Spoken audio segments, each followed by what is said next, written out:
പോവാണല്ലേ? പോയാലിനി മടങ്ങി വരില്ലെന്ന് എനിക്കറിയാം. വന്നാലും തമ്മിൽ കാണാൻ കഴിഞ്ഞില്ലെങ്കിലോ?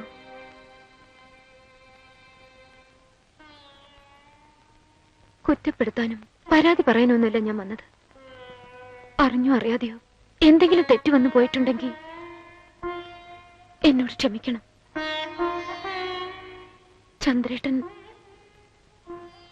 അതും എനിക്ക് വേണ്ടി ക്ഷമിക്കണം. ശ്യാമേ, വേണ്ട, ഒന്നും പറയണ്ട. അതുകൂടെ സഹിക്കാനുള്ള ശക്തി എനിക്കില്ല. ശ്യാമേ നിൽക്കൂ. എന്നോട് എന്തിനിത്ര ക്രൂരത കാണിക്കുന്ന വിഷയട്ടാ? ഞാൻ എന്ത് തെറ്റാണ് ചെയ്തത്? ഞാൻ വെറും ഒരു ഫ്രണ്ടാണല്ലേ? എന്തിനിങ്ങനെ സ്വന്തം മനസാക്ഷി വഞ്ചിക്കുന്നു? ശരിയാണ്. നിന്നോട് അടുക്കാൻ തുടങ്ങിയത് മുതൽ, നീ ആരാണെന്നറിഞ്ഞത് മുതൽ ഞാൻ എന്റെ മനസാക്ഷി വഞ്ചിക്കുകയായിരുന്നു. നിന്നെ അകറ്റി നിർത്താൻ പലപ്പോഴും ഞാൻ ശ്രമിച്ചു. പക്ഷെ എനിക്കതിന് കഴിഞ്ഞില്ല. സത്യമെല്ലാം നിന്നോട് തുറന്നു പറയാൻ പലവട്ടം ഞാൻ ആലോചിച്ചതാണ്. ധൈര്യം വന്നില്ല. ഞാനൊരു സ്വാർത്ഥനായിരുന്നു. A selfish bastard.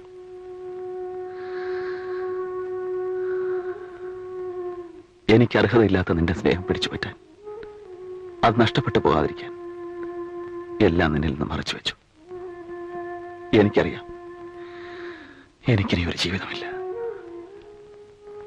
ഈ ലോകത്തിന്റെ ഏത് കോണിൽ പോയി വിളിച്ചാലും നിന്റെ ഓർമ്മകൾ എന്നെ പിന്തുടരും. എനിക്ക് നിന്നെ മറക്കാൻ കഴിയില്ല ശ്യാമേ. ഞാൻ അത്രമാത്രം നിന്നെ ഇഷ്ടപ്പെട്ടു.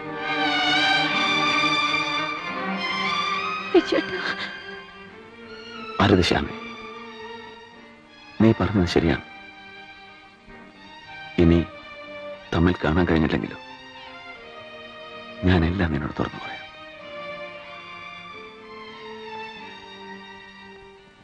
എന്റെ പൂർത്തിയാകാതെ പോയ പ്രേമ കവിതകൾ എന്ന പടത്തിന്റെ ഷൂട്ടിംഗ് തുടങ്ങിയ ദിവസം ഞാനിന്ന് വീട്ടിലെത്തിയപ്പോൾ രാത്രി 8 മണി കഴിഞ്ഞു.